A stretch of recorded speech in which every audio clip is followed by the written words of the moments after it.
तुम भूल गए क्या? हमारी सगाई होने वाली है। जिसके बाद में विशाल सबको बता देता है कि उसने चारू की सारी बातें सुन ली थी जो उसने अपनी दोस्त पूजा को बताई थी। और ये सब सुनने के बाद में रुचि को बहुत गुस्सा आता है और वो अपनी बहन को थप्पड़ मार कर कहती है, तुमने मेरे महादेव का व्रत रखने का सिर्फ दिखावा किया। तुम्हें पता भी है सोमवार का व्रत क्यों रखा जाता है? रुचि भोलेनाथ को बहुत मानती है। वो हमेशा ही भोलेनाथ की पूजा किया करती रहती। रुचि अपनी माँ सुनीता, अपने पिता मोहन और अपनी बहन चारू के साथ एक छोटे से गांव में रहती है। रुचि पढ़ाई करते हुए भोलेनाथ का नाम ले रही होती है। ये देखकर चारू बोलती है, पागल तो तुम शुरू से हो। अरे पढ़ाई करते समय तो अपने भोले बाबा का नाम मत लो। पढ़ाई करते समय अपना ध्यान पढ़ाई पर ही लगाना चाहिए, वरना तुम परीक्षा में भी अपने भोले बाबा का ही नाम लिख दोगी। भोले बाबा ने ही तो इस दुनिया को बनाया है। मैं भला कौन होती हूँ उनका नाम लिखने वाली?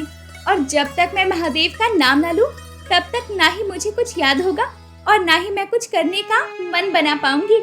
ये भी तो कहते हैं ना कि जिसमें तुम्हें खुशी मिले तुम्हें वही करना चाहिए।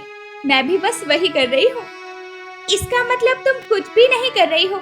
एक काम करो, मेरे लिए कुछ खाने को बना दो। मुझे बहुत ज्यादा भूख लग रही है और थकान भी बहुत हो गई है, इसीलिए मैं खुद कुछ नहीं कर सकती। चारू बहुत ही चालाक होती है। वो इसी तरह रुचि से अपना काम करवा लिया करती थी। रुचि हर काम को बड़े ही दिल से किया करती। रुचि बचपन से ही सोमवार का व्रत रखते हुए आ रही थी।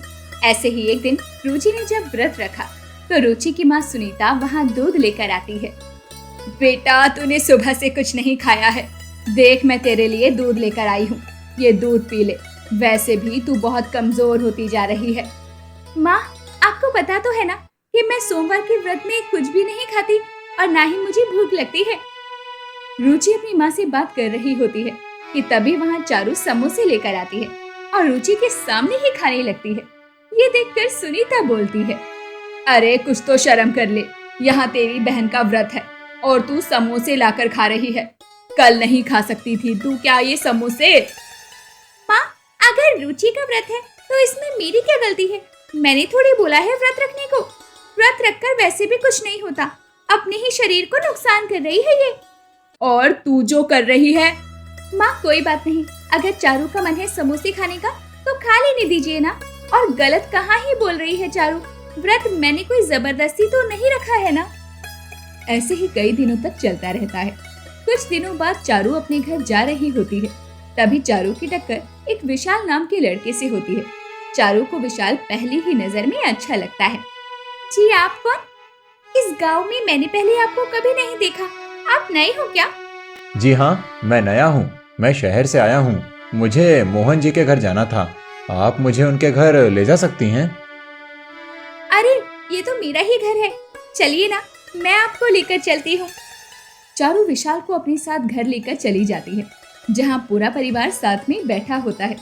विशाल को देखकर मोहन बोलता है, अरे विशाल बेटा, तुम आ गए, मैं तुम्हारा ही इंतजार कर रहा था।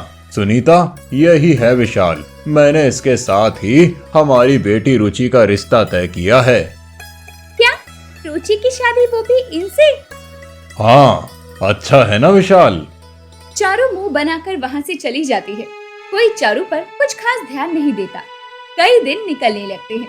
अब रोज चारू विशाल और रुचि को साथ में खुश देख रही थी, क्योंकि अब विशाल कुछ दिन गांव में ही रहने वाला था। उन दोनों को साथ में खुश देखकर चारू को बिल्कुल भी अच्छा नहीं लग रहा था। मैं रुचि से ज्यादा सुंदर हूँ, उससे कई ज्यादा समझदार हूँ, लेकिन फिर भी विशाल मेरी तरफ जरा भी ध्यान नहीं देता। इतना भी क्या खास है? मैं ऐसा नहीं होने दे सकती हूँ। विशाल तो मुझे पसंद है ना, फिर मैं विशाल की शादी रुचि से कैसे होने दे सकती हूँ? चारू अब उन दोनों को साथ में देखकर जलने लगी थी, इसीलिए मन ही मन उनको दूर करने का भी सोचती है। एक दिन जब विशाल घर के बाहर अकेले बैठा होता है तो चारू वहाँ आ जाती है और विशाल से बोलती है, विशाल, अगर तुम बुरा ना मानो तो मैं आपसे कुछ पूछ सकती हूँ? अरे पूछिए ना, क्या पूछना है आपको? इसमें बुरा मानने वाली क्या बात है? आप शहर के रहने वाले हो, इतने पढ़े लिखे समझदार हो, लेकिन फिर भी रुचि ही पसंद आई है आपको। मेरा मतलब, मुझे पता है कि रुचि मेरी बहन है और अच्छी भी बहुत है, लेकिन आपको तो रुचि से भी कहीं ज्यादा अच्छी लड़कियां मिल जाएंगी ना। ये बात तो तुम्हारी बिल्कुल ठीक है, लेकिन रुचि जैसी कोई नहीं है। रुचि की सादगी, भगवान में इतना विश्वास कि बिना मिले भी हर सोमवार का व्रत रखती है, शांत मन, ये सब तो तुम्हारी रुचि में है ही ना। हाँ हाँ। चारू विशाल से बात करने के बाद रुचि के पास जाती है और बोलती है, ये जो तुम सोमवार के व्रत रखती हो, ये कैसे रखती हो? मैं तो सोमवार के व्रत में भूखी रहती हूँ, सुबह नहा धोकर पूजा करती हूँ और फिर अपना व्रत शुरू कर देती हूँ। लेकिन तुम्हें ये व्रत आज इतनी दिलचस्प क्यों लग रहे हैं? बस पूछ रही हूँ मैं, तुम अपना काम करो। चारू भी अब व्रत रखना शुरू कर देती है और वो ज्यादातर अब विशाल के आगे पीछे ही घूमती रहती है, रुचि के खिलाफ उसे भड़काती रहती है। लेकिन चारू को व्रत रखने में बहुत कठिनाई होती है। एक बार दिन में चारू को भूख की वजह से पेट में काफी दर्द होने लगता है। मुझसे ज्यादा देर भूखा नहीं रहा जाएगा, मुझे बहुत भूख क्यों लग रही है? ऐसा लग रहा है कि अगर मैंने कुछ नहीं खाया तो थोड़ी देर में मैं भूख के मारी मर जाऊंगी। माँ ने पकौड़े बनाए हैं, चुपके से जाकर खा लेती हूँ। वैसे भी ना, व्रत से कुछ नहीं होने वाला और ना ही किसी को पता चलेगा कि मैंने कुछ खाया है। चारू सबसे बचकर पकोड़े खा लेती है।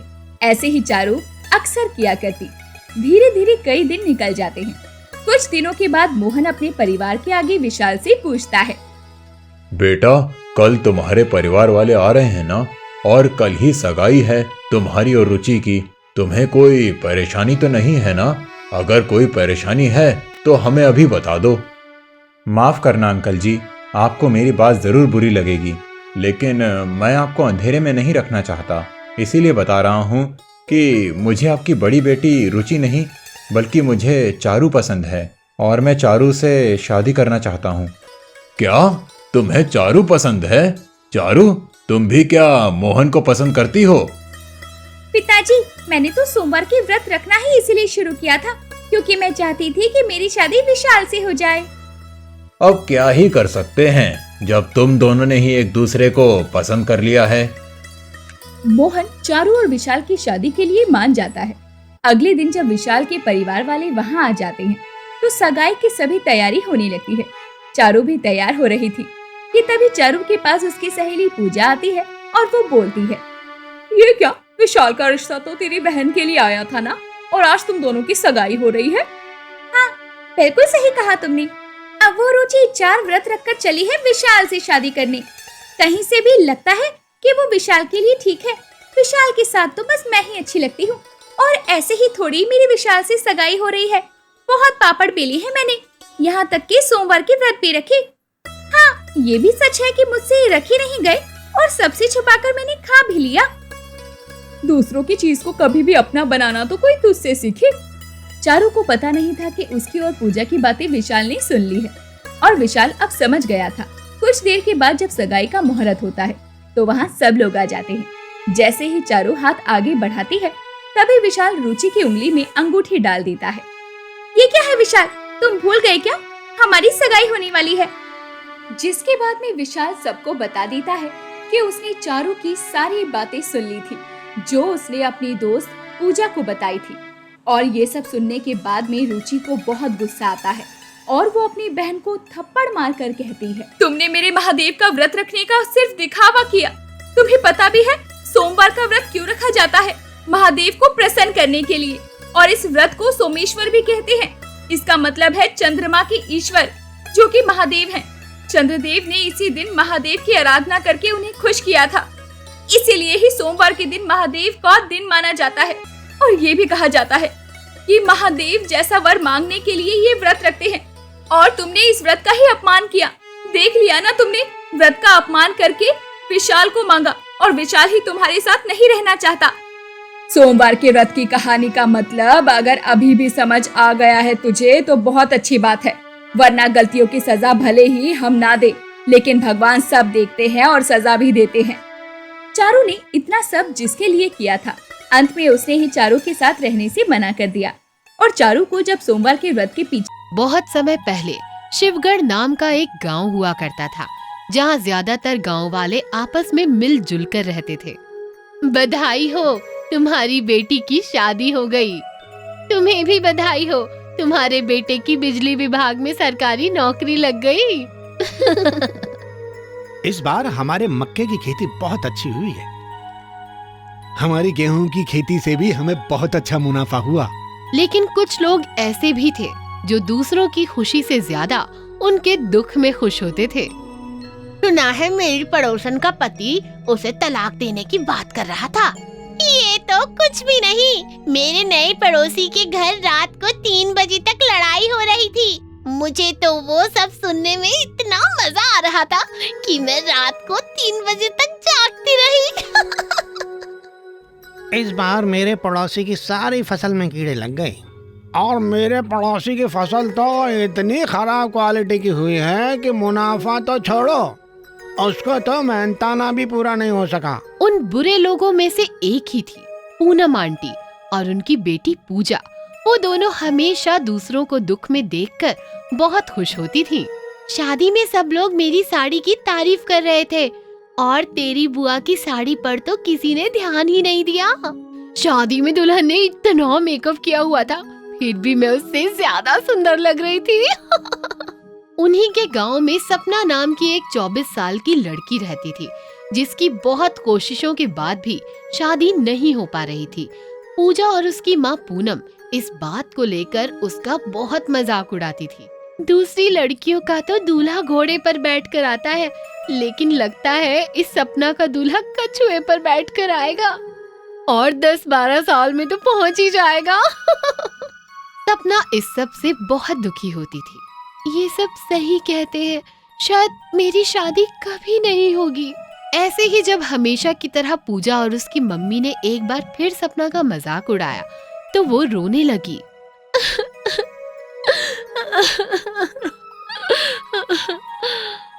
तभी उसकी सहेली उसके पास आई और उसे रोते हुए देखकर समझ गई। लगता है आज पूजा और उसकी मम्मी ने फिर से तेरी शादी का मजाक उड़ाया है। तू एक काम कर, तू 16 सोमवार के व्रत रख। तेरे व्रत से खुश होकर शिव भगवान तेरी शादी जरूर करवा देंगे। सच? 16 सोमवार का व्रत रखने से मेरी शादी हो जाएगी? बिल्कुल। और फिर अपनी सहेली की बात मानकर सपना ने अगले ही सोमवार से 16 सोमवार का व्रत रखना शुरू कर दिया। देखते ही देखते उसके 16 सोमवार के व्रत पूरे हो गए। शिव भगवान जी, आज मेरे 16 सोमवार के व्रत पूरे हो गए। अब आप जल्दी से मेरी शादी करवा दीजिए। जल्द ही शिव भगवान की कृपा से सपना के घर एक बहुत अच्छा रिश्ता आया और आखिरकार सपना की शादी हो गई। लेकिन सपना की शादी की पिक्चर यहीं खत्म नहीं हुई थी, बल्कि यहाँ तो उसकी शादी की शुरुआत हुई थी। क्योंकि पूजा और उसकी मम्मी को दिखाने के लिए सपना ने शादी तो कर ली, लेकिन उसे ये नहीं पता था कि पति के साथ कैसे रहते हैं। इसीलिए शादी के बाद पहले दिन से ही वो अपने पति पर मालकिन की तरह हुक्म चलाने लगी। शाम को काम से आते वक्त भिंडी लेकर आना, आज मुझे भिंडी खानी है। अरे वाह, भिंडी की सब्जी तो मुझे बहुत अच्छी लगती है। क्या तुम भी मेरी मम्मी की तरह बहुत स्वादिष्ट भिंडी बनाती हो? क्या? मैं कुछ नहीं बनाती, भिंडी तुम्हें बनानी है। मुझे? और नहीं तो क्या। इस तरह वो हर छोटा बड़ा काम अपने पति से करवाती और खुद सारा दिन बड़े मजे से आराम करती। मैंने इतनी मुश्किल से 16 सोमवार के व्रत रखकर शादी की है, इसीलिए मैं तो आराम से मालकिन की तरह ही रहूंगी और बस शादी के मजे लूंगी, खाऊंगी, पीऊंगी, आराम करूंगी और सारा काम अपने पति से करवाऊंगी। आखिरकार इस सब से तंग आकर सपना का पति शिव मंदिर गया और भगवान से शिकायत करने लगा। हे शिव जी, ये आपने किससे मेरी शादी करवा दी? शादी के बाद तो मैं नौकर बनकर रह गया हूँ। पहले सिर्फ सारा दिन ऑफिस में काम करता था, अब तो ऑफिस के साथ साथ घर का काम भी करना पड़ता है। और मेरी पत्नी सारा दिन मजे की जिंदगी जीती है। उसने आपके नाम के 16 सोमवार के व्रत रखे तो आपने उसकी शादी मुझसे कर दी। अब थोड़ा सा मुझ बेचारे के बारे में भी सोचो। उधर ये सब देखकर शिव जी भी परेशान थे। तभी पार्वती जी उनके पास आईं। क्या हुआ भोलेनाथ, आप इतने हैरान और परेशान क्यों हैं? क्या बताऊं पार्वती, शिवगढ़ में रहने वाली सपना नाम की एक लड़की ने मेरे 16 सोमवार के व्रत रखे, तो बदले में मैंने उसकी शादी एक बहुत ही ईमानदार लड़के से करवा दी। लेकिन अब शादी होने के बाद सपना अपने पति के साथ नौकर जैसा बर्ताव करती है और वो बेचारा अब मुझसे शिकायत कर रहा है कि मैंने उसे कहां फंसा दिया। अब तुम्हें हंसी क्यों आ रही है? मुझे तो ये सोचकर ही हंसी आ रही है कि इन पति पत्नी के बीच में आप कहां से फंस गए। हाँ, वैसे हंसने वाली बात तो है, लेकिन मुझे तो कुछ करना पड़ेगा। आपको नहीं, हम दोनों को। क्या तुम भी इसमें मेरा साथ दोगी? जी भोलेनाथ। ठीक है, तो चलो इस सपना को लाइन पर लाते हैं। इसके बाद भगवान शिव और पार्वती जी एक नए शादीशुदा जोड़े का रूप लेकर सपना के पड़ोस में रहने आए। फिर एक दिन जब सपना का पति काम पर गया हुआ था और सपना घर पर अकेली थी, तब वो दोनों जोर जोर से झगड़ा करते हुए सपना के घर में घुस आए। नहीं, मुझे कुछ नहीं सुनना, घर का सारा काम तो आपको ही करना पड़ेगा। मैं एक काम भी नहीं करूँगा। क्यों नहीं करोगे? क्योंकि मैं तुम्हारा नौकर नहीं हूँ। सपना दीदी, अब आप ही बताओ, मैंने 16 सोमवार के व्रत रखे, तब जाकर मेरी शादी हुई है। अब इतनी मुश्किल व्रत रखने के बाद मिले पति से थोड़ा काम करवाने में क्या बुराई है? बात तो सही है। पर सपना जी, अगर इसे काम करने वाला नौकरी चाहिए था तो 16 सोमवार के व्रत के बदले इसे शिव भगवान से नौकर मांगना चाहिए था। इसने पति क्यों मांगा? क्योंकि लोग मुझे चिढ़ाते थे कि मेरी शादी नहीं हो रही है। तो व्रत में ये मांगना चाहिए था कि लोग तुम्हें चिढ़ाना बंद करें। व्रत में पति मांगकर पति को क्यों तंग कर रही हो? सपना दीदी, इसको बताओ कि 16 सोमवार के व्रत कितने मुश्किल होते हैं। अब इतने मुश्किल व्रत रखने के बाद शादी हुई है, तो शादी के बाद मैं ऐश से तो रहूंगी ना। तो ठीक है सपना जी, ये भी ऐश से रहे और मुझे भी ऐश से रहने दे। क्यों? दीदी, 16 सोमवार के व्रत इन्होंने नहीं, मैंने रखे थे।